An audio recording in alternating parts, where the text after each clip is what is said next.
창세기 8장 1절에서 12절 말씀까지 우리가 교독하며 읽고 마지막 절을 함께 읽겠습니다. 제가 먼저 읽겠습니다. 하나님이 노아와 그와 함께 방주에 있는 모든 들짐승과 가축을 기억하사 하나님이 바람을 땅 위에 불게 하심에 물이 줄어들었고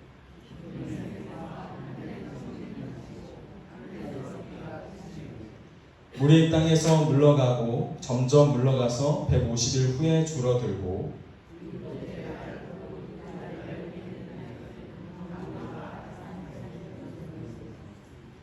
물이 점점 줄어들어 열째 달 곧 그 달 초하룻 날에 산들의 봉우리가 보였더라.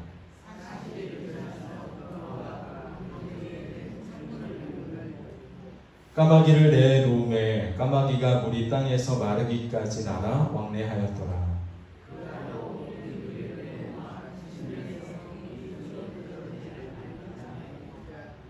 온 지면에 물이 있으므로 비둘기가 발붙일 곳을 찾지 못하고 방주로 돌아와 그에게로 돌아오는지라 그가 손을 내밀어 방주 안 자기에게로 받아들이고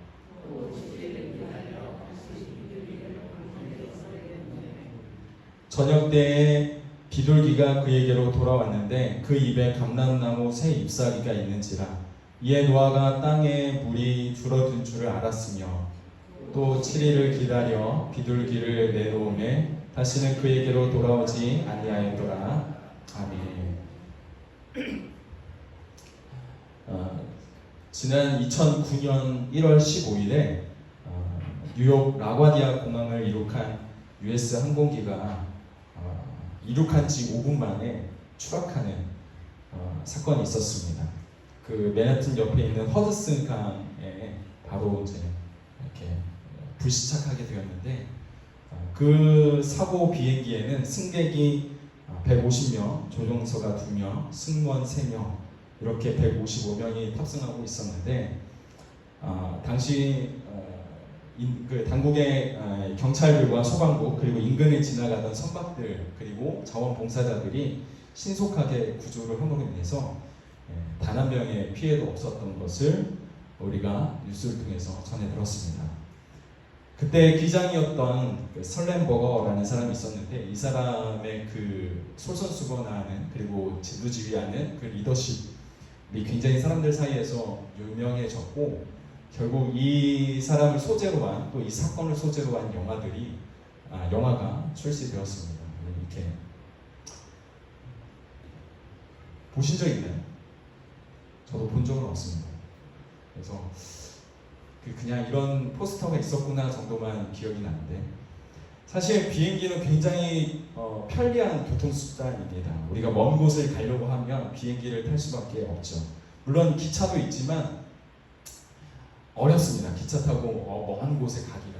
그래서 시간도 단축하면서 먼 곳에 우리가 출장을 가거나 또 여행을 가거나 할 때는 비행기가 꼭 필요하죠.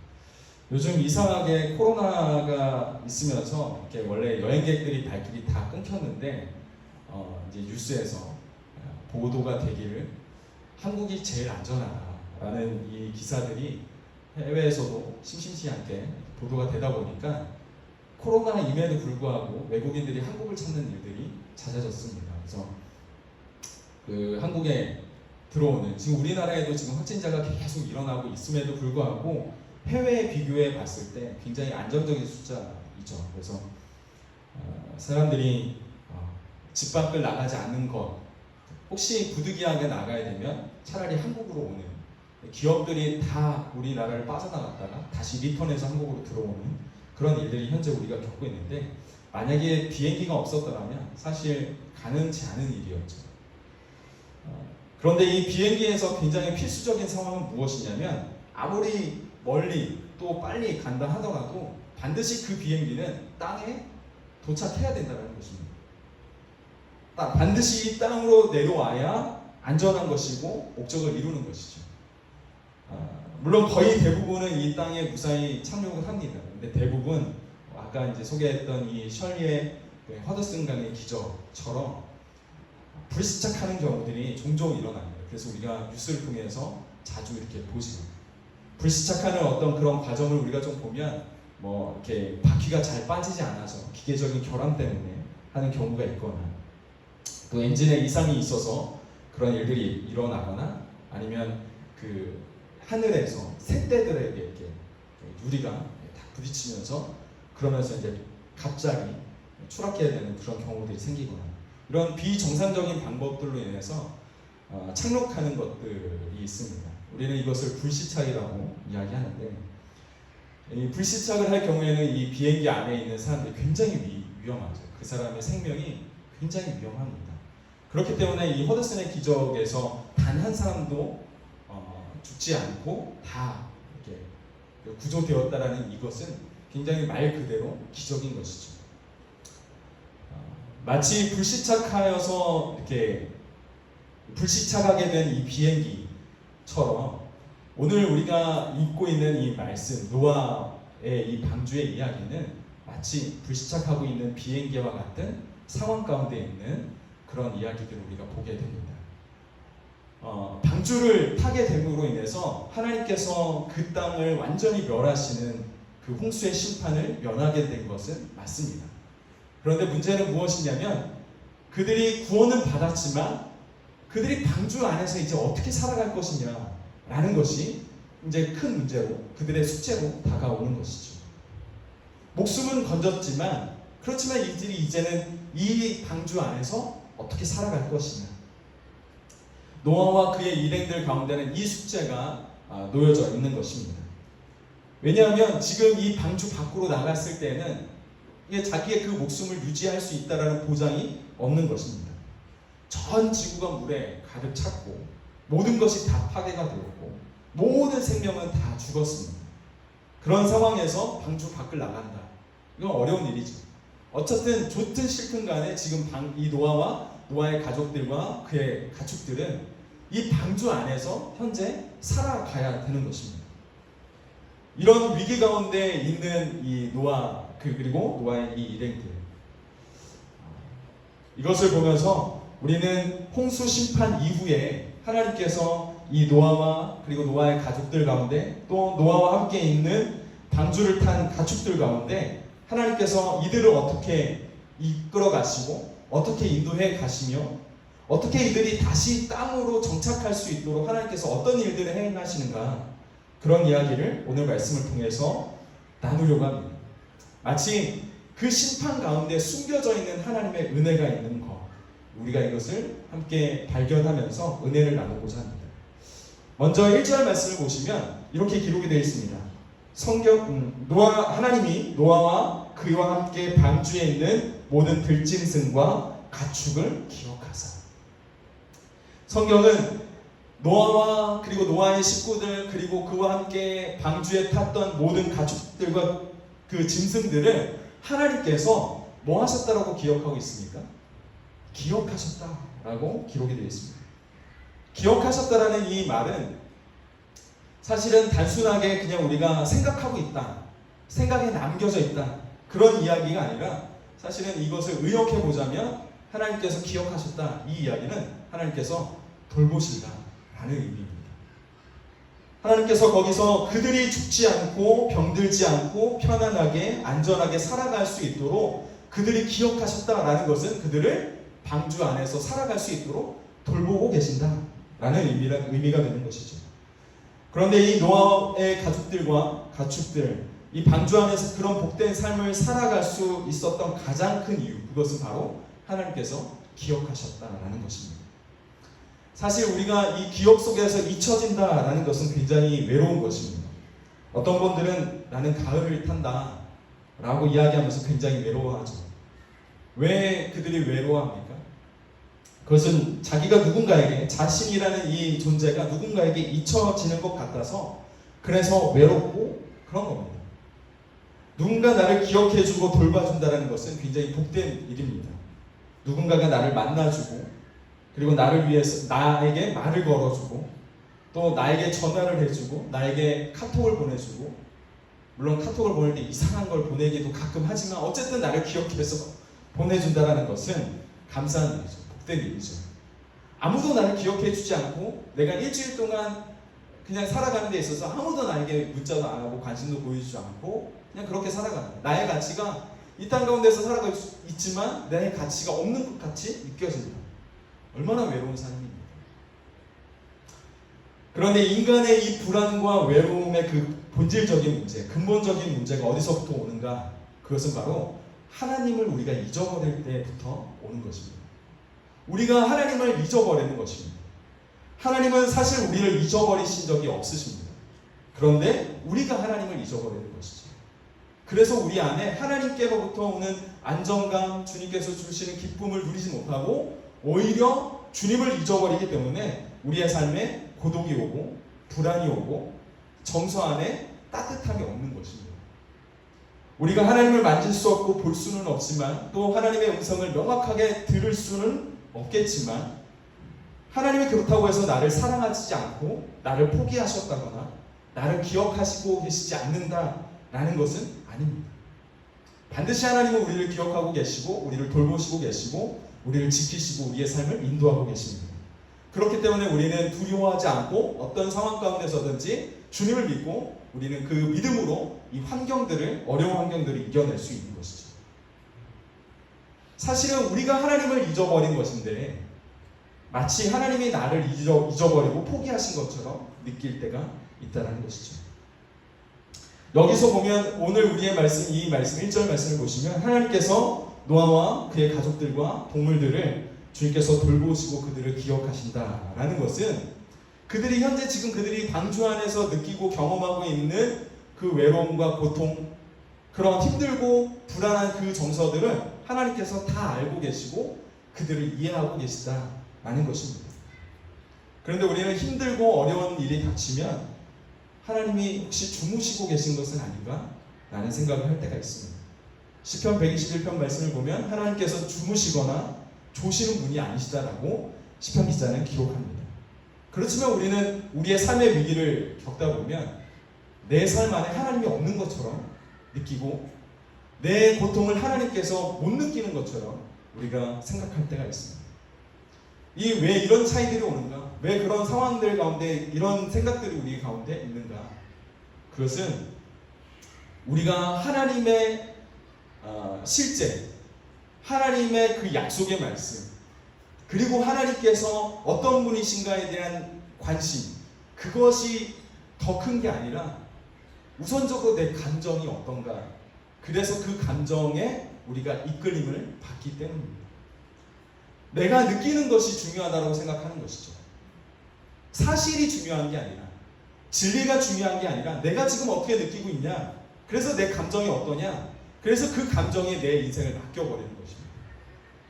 그래서 내가 불안하게 느끼지고 내가 뭔가 없는 것 같아 보이고 내 삶에 하나님께서 나의 삶을 인도하고 계시다는 그런 느낌이 없을 때 마치 하나님이 없는 것처럼 우리가 생각하게 되는 것이죠. 그런데 하나님께서는 누누이 인간과 맺으신 그 약속의 말씀, 계약서를 이 성경에 담아두시면서 우리가 어려울 때마다, 생각이 나지 않을 때마다 찾아보게끔 주님께서 하셨습니다. 이 약속의 말씀에 뭐라고 기록이 되어 있는가? 레위기 26장 말씀을 보시면 내가 너희를 돌보아 너희를 번성하게 하고 너희를 창대하게 할 것이며 내가 너희와 함께한 내 언약을 지키리라 말씀하십니다. 하나님이 나를 기억하실까? 라고 이야기하고 그렇게 살아가는 것은 내 감정인 것입니다. 내 감정대로 내가 의지하면서 내 감정을 의지하면서 살아가면 우리는 제대로 사실관계로 우리가 제대로 알 수 없습니다. 왜냐하면 우리의 감정은 하루에도 몇 번이고 바뀌기 때문에. 아침에 좋다고 해서 저녁까지 좋은가요? 아니요. 아침에 좋아지는 저녁에는 안 좋을 수도 있습니다. 그런 변화무쌍한 그 감정을 내가 의지하고 살아간다? 그것은 사실관계에 내가 내 의지를 두는 것이 아니다라는 것은 굉장히 위험한 행동인 것이죠. 변함이 없으신 분이 누구신가? 변함 없으신 것이 무엇인가? 그것은 바로 변함없이 시대가 변하여도 변하지 않는 약속의 말씀을 하시고 그 약속의 말씀을 끝까지 지금까지도 이행하고 계시는 그 하나님이 진리이며 변하지 않는 분이심을 믿어야 될 줄 믿습니다. 그래서 우리는 우리의 감정에 우리의 인생을 맡길 것이 아니라 하나님의 말씀에 하나님께 우리의 인생을 맡겨야 되는 것이죠. 노아와 그의 가족들 그리고 동물들을 돌보시는 그 하나님은 노아 때만 그들의 삶을 돌보시고 인도하신 것이 아니라 하나님의 백성, 오늘날 이 땅을 살아가는 하나님의 백성들 또한 노아를 보호하셨던 것처럼, 노아를 기억하셨던 것들처럼 여러분들의 삶도 하나님은 기억하실 줄 믿으시길 바랍니다. 하나님은 여러분들을 기억하고 계시고 여러분들을 돌보고 계십니다. 당장 우리 눈에 보이지 않지만, 귀에도 들리지 않고 손에 만지지도 않고 또 앞길이 잘 보이지 않지만 우리가 두려워하지 않을 것은 변함없으신 그 하나님이 약속의 말씀을 이 가운데 우리 가운데 주시면서 우리가 잊어버릴 때마다 꺼내보도록 주님께서 하신 그 주님이 그 말씀대로 오늘도 하나님은 일하고 계십니다. 하나님은 우리를 절대 떠나지 않으신다라고 하나님은 말씀하셨기 때문입니다. 예레미야 32장 말씀을 보시면 내가 그들에게 복을 주기 위해 그들을 떠나지 아니하리라. 하나님은 우리를 향해서 복을 주시는 분이시고 그 복 주기 위해서 떠나지 않으시는 분이심을 믿으시길 바랍니다. 우리 감정에 휘둘리기 시작하면 우리는 보일 것도 안 보입니다. 우리 감정에 우리의 인생을 맡기기 시작하면 사실관계는 전혀 보이지 않고 계속적으로 변화무쌍한 그 감정에 우리가 휘둘려서 전혀 무엇이 진짜이고 무엇이 가짜인지를 전혀 분별하지 못하는 그런 우매한 사람이 될 것입니다. 우리가 붙들고 있는 것, 우리가 항상 마음 가운데 새겨야 할 이것은 시대가 변화해도 변하지 않는 하나님의 약속인 줄 믿으시길 바랍니다. 그리고 이 말씀은 하나님께서 오늘도 여러분들 가운데 지키고 계신다. 하나님은 여러분들의 인생을 기억하고 계신다. 이것이 홍수 심판 안에 숨겨져 있는 하나님의 첫 번째 은혜인 것입니다.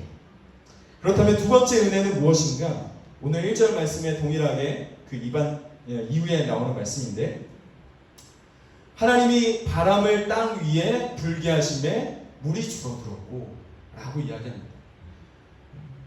하나님이 바람을 땅 가운데 일으키셨습니다. 그리고 그 바람으로 인해서 땅 위에 있는 물들이 점점점 줄어들기 시작합니다. 여기서 우리가 주목해야 될 것은 무엇인가 하면 하나님께서 바람을 불게 하셨다는 것입니다. 그냥 바람이 분 게 아닙니다. 그냥 바람이 어디로 왔다 어디로 흘러가는지 우리는 못 느끼겠지만 이 바람을 일으키신 분이 누구신가? 그것은 바람 자체 스스로가 아니라 하나님이셨다. 하나님이 이 바람을 일으키셔서 하나님께서 이 지구상에 있는 물들이 점점점 줄어들게 하셨다. 그래서 이 물들이 줄어진 것은 당연한 이치가 아니라 하나님의 역사인 줄 믿으시길 바랍니다. 이것이 심판 가운데 숨겨져 있는 하나님의 두 번째 은혜인 것입니다.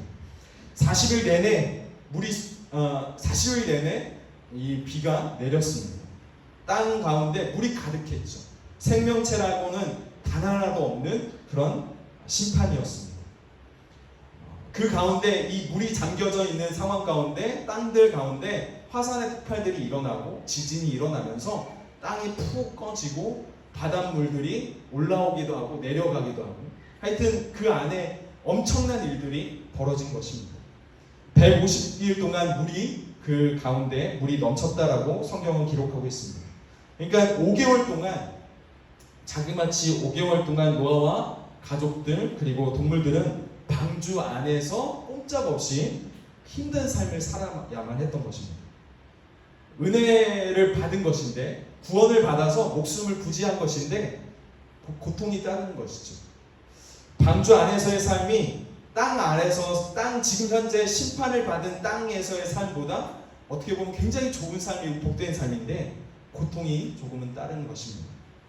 그런데 하나님께서 이 노아와 그의 가족들과 동물들을 기억하셨기 때문에 그들을 돌보시고 계시고 지키시고 계시기 때문에 하나님은 두 번째 은혜, 이 바람을 불게 하셔서 그 바람으로 인해서 이 지구상의 물들을 점점점 빼기 시작하십니다. 바람이 불므로 인해서 이제 이 물들이 있어야 할 곳으로 돌아갑니다. 땅 아래에 있어야 될 물들은 땅 아래로 들어가고, 땅 위에 있어야 될 물들은 땅 위로 올라가고, 자기 자리로 점점 이렇게 찾아가는 것입니다. 그런데 여러분, 방주 안에 있는 노아 입장으로 좀 보십시오. 노아의 입장, 방주 안에 있을 때는 잘 안 보입니다. 창문이라고는 맨 꼭대기에 하나 있습니다. 매 순간 거기에 매달려서 이렇게 보는 게 아니지 않습니까? 우리가 매 순간 창밖을 밖에 보면서 하루를 지켜본다고 생각을 해보십시오. 여러분들 하나님께서 역사하시는 것들을 보실 수 있겠습니까? 그것이 하루 안에서도 굉장히 변화무쌍한 일들이 일어나고 있고, 그것이 하루, 일주일, 한 달, 6개월 그 간격으로 하나님께서 이루어 가시는 일들이 분명히 있으시지만, 우리가 이 육안으로 보기에는 전혀 변함이 없어 보이는 것 같은 그런 상황이지 않습니까? 심지어 이 노아의 경우는 그 창이 매 순간 창밖에서 매달려 있어서 볼 수 있는 상황이 아닙니다. 방주 안에는 창이 딱 하나 있고 다른 곳은 다 막혀 있어서 굉장히 답답한 공간입니다. 그러니까 노아 입장에서 보면, 방주 안에 있는 노아 입장에서 보면 하나님이 아무것도 안 하는 것 같아 보이는 거죠. 하나님께서는 바람을 일게 하셔서 그 바람이 점점점 이 물이 있어야 할 곳들을 가게 하시고 하나님께서 이 일들을 이루어 가시지만, 노아 입장에서 봤을 때는 하나님이 아무것도 안 하는 것처럼 보이는 것입니다. 여전히 세상은 물로 가득 차 있는 것 같아 보이고, 여전히 이 땅은 사람이 살 수 없는 그런 환경입니다. 그래서 지금 이 상황에 자기가 굉장히 답답하지만, 지금 이 상황에 하나님께서 자기에게 뭐라 말씀하신다든지, 아니면 번쩍하셔서 천사를 보내셔서 기다려라 하신다든지, 그러면 너무 좋겠는데, 하나님께서 어떤 제스처도 표하지 않으시고, 그렇다고 뭐 기적을 베푸신다 이러는 게 아니고, 아무런 변화도 아무런 말씀도 보내시지 않으시니까 노아 입장에서는, 아니면 심지어 노아의 가족들 입장에서는 꼼짝없이 갇혀버려요. 그런데 이 상황에서 하나님은 침묵하고 계시는 것처럼. 하지만 이것은 우리의 판단 미스인 것입니다. 하나님은 언제나 우리 뒤에서 우리가 상상하지도 못한 그 위대한 하나님의 역사들을 이루어 가십니다. 하나님이 결코 실수하시는 하시는 법이 없으시고, 또 하나님께서는 잘못 계산하셔서 이게 아닌데? 라고 하시는 법이 없으십니다. 그리고 하나님은 늦게 오셔서 하나님의 일들을 미루어 가시는 분이 아니십니다. 항상 적절한 때, 정말 알맞은 그때에 하나님의 역사를 이루어 가십니다. 하나님은 홍수를 일으키시기도 하셨지만, 때로는 물을 빼시고 또 땅을 마르게도 하십니다. 여러분, 우리에게 어려움이 찾아오기도 합니다. 위기가 있습니다. 하지만 그 위기는 언젠가는 끝이 납니다. 그러나 우리가 그 상황 가운데 조급하게 왜 하나님께서는 침묵하시는가? 왜 하나님은 나의 삶을 인도하고 계시지 않는가? 라고 이야기하지 말아야 될 것은, 우리가 생각하고 우리가 지각하는 것보다 더 넓은 범위로, 더 깊은 범위로 하나님은 우리가 모르게 하나님의 일들을 이루어 가신다는 것입니다. 여러분, 하나님을 신뢰하시기를 주님의 이름으로 축복합니다. 우리의 어떤 위기나 어떤 상황 가운데서든지 하나님은 우리가 알 수 없고 우리가 느끼지 못할 정도로 아주 세밀하게 하나님의 일들을 이루어 가십니다. 위기는 영원하지 않습니다. 우리 안에 감당할 수 있는 시험만, 그만큼만 우리 가운데 오고, 그 일들을 하나님께서 알아서 해나가십니다. 하나님은 그 하나님의 때에 세상이 이 땅의 가운데 물론 덮이기도 하셨지만, 또 하나님의 때에 바람이 불게 하셔서 이 땅이 마르게도 하시는 것입니다. 우리의 삶의 그 위기 가운데 하나님께서는 바람을 불게도 하시고, 또 물이 우리의 삶을 덮게도 하시는 것이죠. 하나님의 그 역사에 때가 있으심을 여러분들 기억하셔서, 우리의 삶 가운데도 위기가 찾아올 때 하나님을 온전히 믿고 기다리시는 여러분들의 삶이 되어지기를 소망합니다. 그런데 우리가 한 가지 꼭 기억해야 될 것은 무엇이냐면, 하나님의 그 심판 가운데서도 하나님의 그 숨겨져 있는 은혜가 있잖아요. 하나님의 인도하심과 하나님의 그 돌보심이 있잖아요. 근데 그것을 우리가 온전히 누리려면 우리가 꼭 한 가지를 기억해야 됩니다. 그것이 무엇인가? 오늘 말씀을 통해서 우리가 좀 보시면 1절 이후에 2절부터 한 12절 말씀까지 쭉 보시면, 우리가 꼭 기억해야 될 것, 하나님의 은혜를 누리기에 우리가 꼭 한 가지 기억해야 될 것이 숨겨져 있습니다. 2절과 3절 말씀을 보시면요, 깊은 샘과 하늘의 창문을 닫히고 하늘에서 비가 그침에 물이 땅에서 물러가고 점점 물러가서 120일 후에 줄어들고, 물이 어떻게 물러갑니까? 어떻게 물러갑니까? 점점 물러갑니다. 점점. 이것은 한꺼번에 확 물러간 게 아닙니다. 바람이 확 부니까 확 마르고 이런 게 아닙니다. 바람이 불기 시작하니까 점점점 물러가는 겁니다. 조금씩 천천히 점점점 물러가는 것입니다.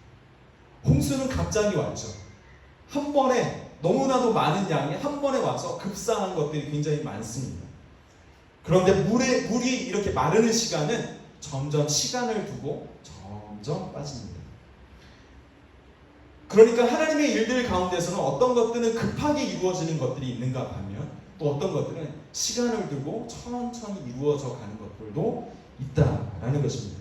이럴 때 우리가 조급하게 마음을 먹어서 하나님 왜 이게 안 하십니까? 하나님 뭐 이런 경우가 다 있습니까? 우리가 막 하나님 앞에 닥달하면 안 될 것이에요.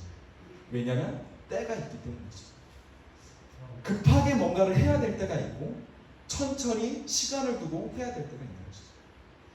여러분, 예수님께서 하나님께서 우리 가운데 그렇게 이야기하셨습니다. 예수 그리스도의 이름을 믿고 시인하는 사람에게 뭐가 있다고? 구원이 있다. 구원을 얻는 것은 한 번에 이루어집니다. 내가 바로 어제까지만 해도 하나님을 불신하던 사람인데 오늘 아침에 일어나서 하나님을 믿겠다라고 내 입으로 시인하기 시작하면, 그리고 주님을 나의 구주로 모시기 시작하면 우리의 삶 안에 하나님은 구원을 베푸시는 하나님이십니다. 그것은 한 번에 이루어집니다. 그런데 구원의 삶을 이루어가는 성도의 삶은 한 번에 이루어지지 않습니다. 어린아이가 태어나자마자 점프하고 막 일어나고 막 하는 것이 아니지 않습니까? 어린아이도 일어날 때 누웠다가 뒤집었다가 배밀었다가 다리에 힘이 생겼다가 자꾸 일어나서 그 다음에 걷기 시작하는 것이죠. 구원을 이루는 성도의 삶도 마찬가지입니다. 한 번에 구원을 이루었지만 그 구원을 이루는 삶을 통해서는 성도가 되어져 가는, 제자가 되어져 가는 그 과정 가운데는 훈련이 있고 성숙함이 있는 것입니다. 예수님을 닮아가는 그 과정 가운데는 분명히 과정이 있습니다. 내가 주님을 만났다고 해서, 내가 구원을 얻었다고 해서, 하나님께서 나를 의롭다라고 칭했다고 해서 우리가 어제였던 내가 어제 내가 고집스러웠던 내가 주님을 만남으로 한 번에 180도로 완전 바뀌어서 고집이 없고 섬기는 사람으로 한 번에 바뀌지 않습니다. 하나님을 닮아가는 그 과정에는 시간이 있고 사실은 하나님을 계속적으로 만나는 그 과정이 분명히 있을 겁니다. 점점점 우리는 시간과 경험을 두고 하나님을 알아가고 하나님을 경험하는 그 삶을 통해서 우리는 점점점 하나님을 닮아가는 성화의 삶을 살아가는 것입니다. 하나님의 이 일들 가운데는 갑자기 이루어지는 일이 있는가 하면 천천히 이루어지는 것들이 있습니다. 계속 말씀을 보시면 4절 5절 말씀을 보시면 일곱째 달 그 달 12된 날에 방주가 아라랏산에 머물렀으며 물이 점점 줄어들어 열째 달 곧 그 달 초하루는 날에 산들의 봉우리가 보였더라. 이 말은 무엇이냐면 2월 17일경에 지금 성경에서 그냥 이야기하는 그 달력으로 보시자면 2월 17일경에 홍수가 났고 그리고 7월 17일쯤에 아라랏산에 배가 머물렀다는 것입니다. 그러니까 2월 17일경에 막 홍수가 내려서 배가 둥둥둥둥 떠다니다가 배가 멈춘 시각이 언제냐면 7월 17일, 약 5개월 만입니다. 5개월 만에 배가 드디어 멈춥니다. 산 위에 멈추기 시작해요. 그리고 10월 1일쯤에 산봉우리가 보이기 시작합니다. 그러니까 비가 온 지 8개월 만에 노아가 물이 줄어서 지금 산봉우리가 보이는구나를 확인한 것입니다.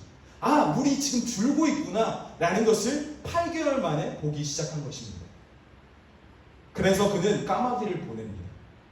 6절과 7절 말씀을 보시면 40일이 지나서 노아가 그 방주에 낸 창문을 열고 까마귀를 내놓으면 까마귀가 물이 땅에서 마르기까지 날아 왕래하였더라. 여기서 우리가 왜 까마귀냐 이렇게 얘기할 수 있는데 어떤 분들은 까마귀가 영적으로 어떻고 이런 이야기 하시는 분들이 있는데 그게 아니라 그냥 까마귀를 보낸 겁니다. 노아가 보니까는 새라고는 까마귀가 없어서 그랬는지 모르겠지만 눈에 까마귀가 보여서 까마귀를 보낸 거죠. 그런데 까마귀가 돌아왔다. 이 까마귀가 돌아왔다라는 기록이 없습니다. 돌아오지 않은 거예요. 그래서 다시금 노아는 비둘기를 보냅니다. 8절과 9절 말씀을 보시면 또 비둘기를 내놓아 지면에 물이 줄어드는지 알고자 하매 온 지면에 물이 있으므로 비둘기가 발붙일 곳을 찾지 못하고 방주로 돌아와 그에게로 오는지라 이렇게 되어 있죠. 그러니까 비둘기를 보낸 것입니다. 그러니까 어떤 사람들은 이것을 그래서 비교합니다. 까마귀는 뭐 영적으로 안 좋고 비둘기는 뭐 성령이고 순결이고 하기 때문에 뭐 이런 얘기를 하는데 그게 아니라 그냥 까마귀는 까마귀고 비둘기는 비둘기인 거예요. 까마귀가 뭐 하다가 안 돌아온 거고 비둘기를 보냈는데 비둘기가 돌아온 겁니다. 비둘기가 돌아다니다 앉을 곳이 없으니까 돌고서 방주로 들어온 겁니다. 그래서 노아는 조금 있다가 다시금 이 비둘기를 다시 보냅니다. 또 7일에 기다려서 다시 비둘기를 방주에 내놓음에 저녁 때의 비둘기가 그에게 돌아왔는데 그 입에 뭐가 있어요? 감람나무 새 잎사귀가 있습니다. 그래서 노아가 땅에 지금 물이 줄어들고 그렇구나 라는 것을 알게 되고 이것을 통해서 이 노아가 알게 된 것은 무엇이냐면 지금 땅에 새 생명이 지금 현재 창조되고 있다는 것을 알게 된 겁니다. 새 잎사귀라는 말은 무엇이냐면 죽어있는 그러니까 감람나무가 막 홍수로 인해서 완전히 다 생명이 다 죽었어요. 죽어서 화석이 됐거나 아니면 뭐 석탄이 됐거나 석유가 됐거나 뭔지 모르겠지만 다 죽었는데 그 죽어있는 감람나무에서 새 살이 돋은 게 아니라 그런 게 아니라 그건 다 죽은 거예요. 그런데 메마른 땅에 새 씨앗이 땅에 심겨졌고 그 감람나무가 자라서 지금 이파리를 낸 겁니다. 노아는 그것을 안 거예요. 지금 땅에 물이 줄어든 것뿐만 아니라 지금 이 땅에 지금 새 생명이 태어나고 있다는 것을 알게 된 겁니다.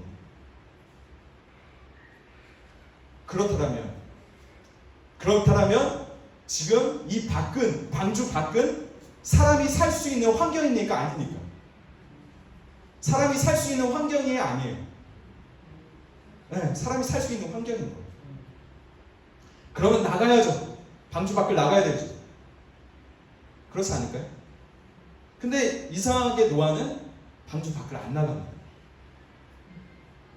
여러 시험을 통해서 확증을 받았어요.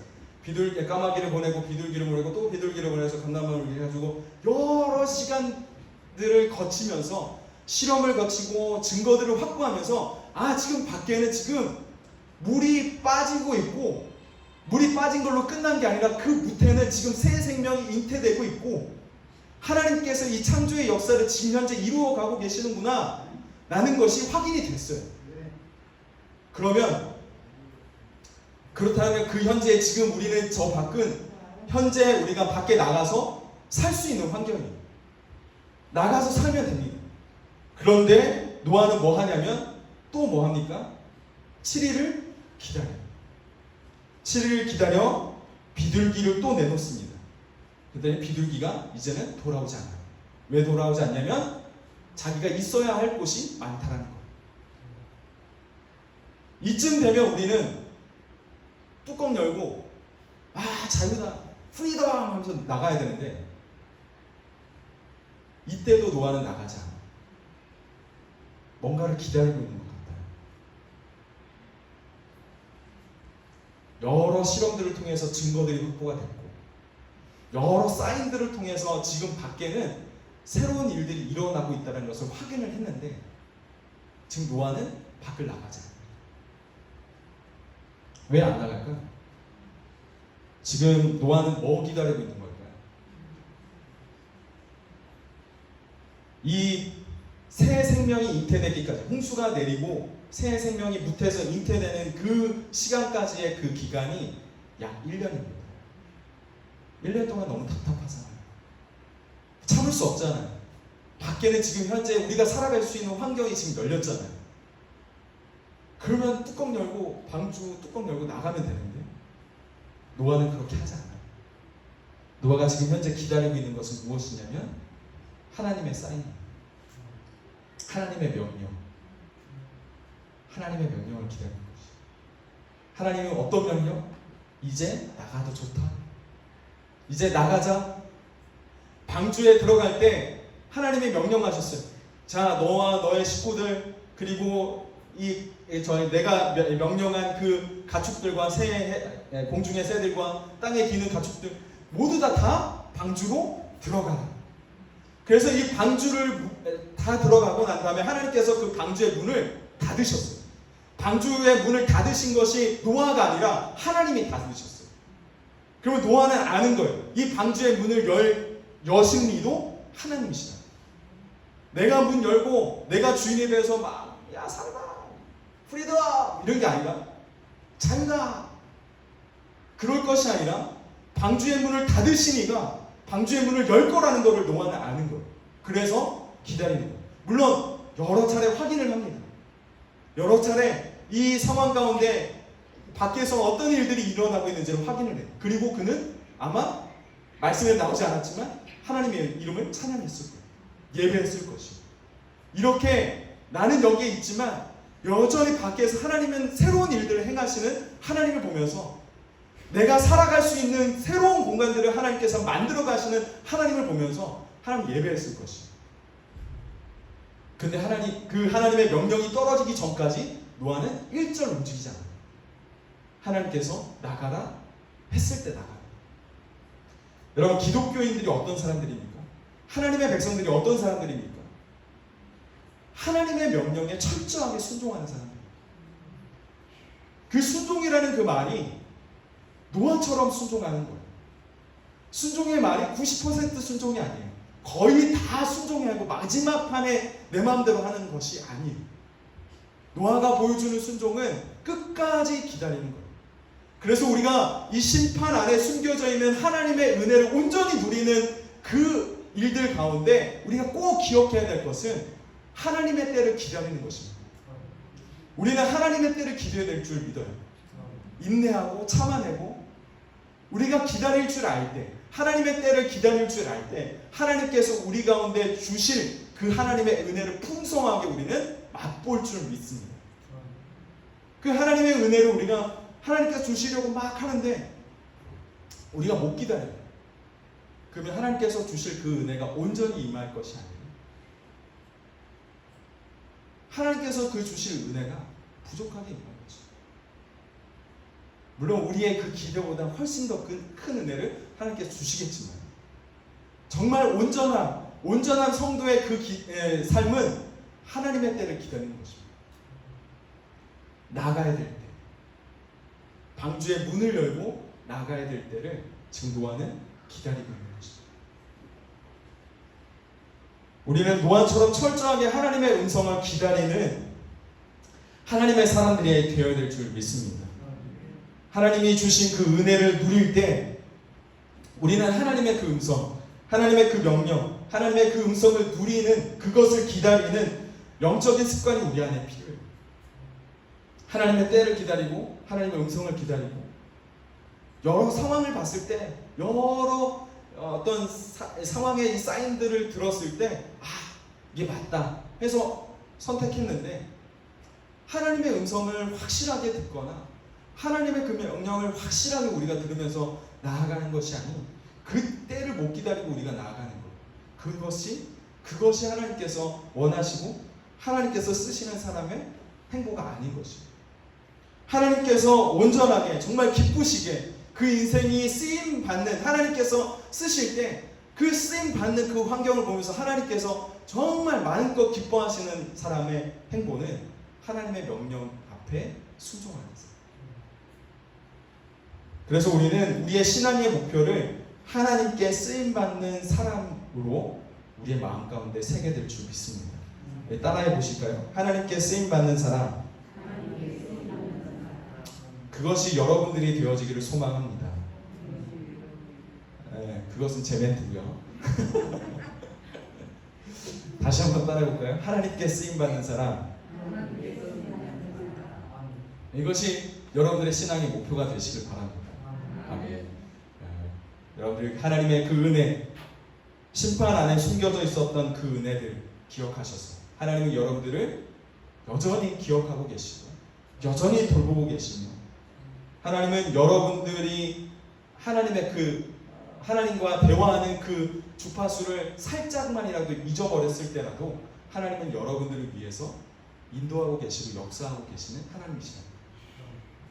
침묵하시는 분이 아니시고 우리를 잊으셔서 우리를 포기하신 분이 아니시고 가끔 우리가 하나님께 집중하지 않아서 하나님의 일하심을 우리가 못 느낄 때도 가끔은 있지만 여전히 하나님은 우리를 사랑하시고 우리를 돌보시고 우리가 보지 못하는 그 부분, 세밀한 부분까지 하나님은 힘써 주시는 분이시다.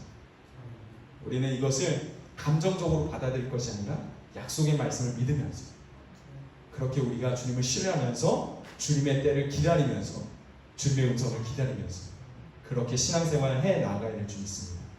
그런 사람이 하나님께서 쓰시는 인생이다. 할렐루야. 그런 기쁨의 인생이 다 되어지길 주님의 이름으로 축복합니다. 기도하시겠습니다.